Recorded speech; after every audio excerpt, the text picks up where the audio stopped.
नमस्कार प्यारे भक्तों, आज का दिन बेहद खास है क्योंकि आज महाशिवरात्रि का महापर्व है। भक्तों, महाशिवरात्रि का पर्व हिंदू धर्म के मुख्य त्योहारों में से एक है। यह खास तौर पर शिव भक्तों के लिए ये सबसे महत्वपूर्ण पर्व माना जाता है। ऐसी मान्यता है कि इसी तिथि के दिन भगवान शिव और माता पार्वती शादी के बंधन में बंधे थे। शास्त्रों की माने तो इसी दिन से ही सृष्टि का प्रारंभ हुआ था। ऐसी मान्यता है कि जो भी व्यक्ति इस दिन श्रद्धा पूर्वक शिव जी का पूजन और ध्यान करता है, उसकी समस्त मनोकामनाओं की पूर्ति होती है। आपके धन में वृद्धि होने के साथ अच्छी सेहत का भी आशीष मिलेगा।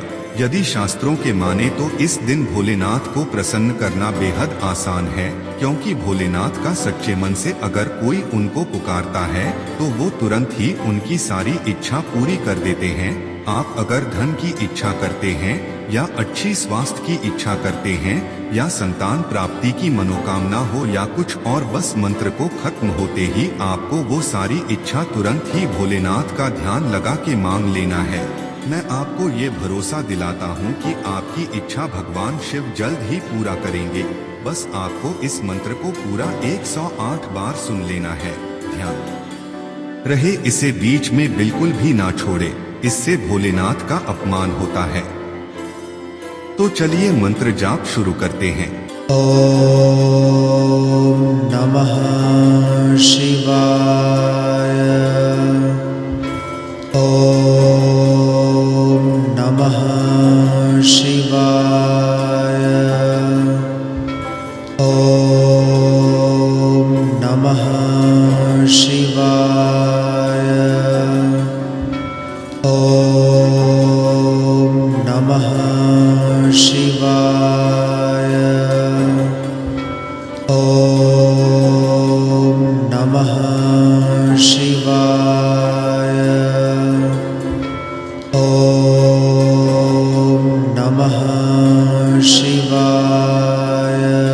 ओम नमः शिवाय।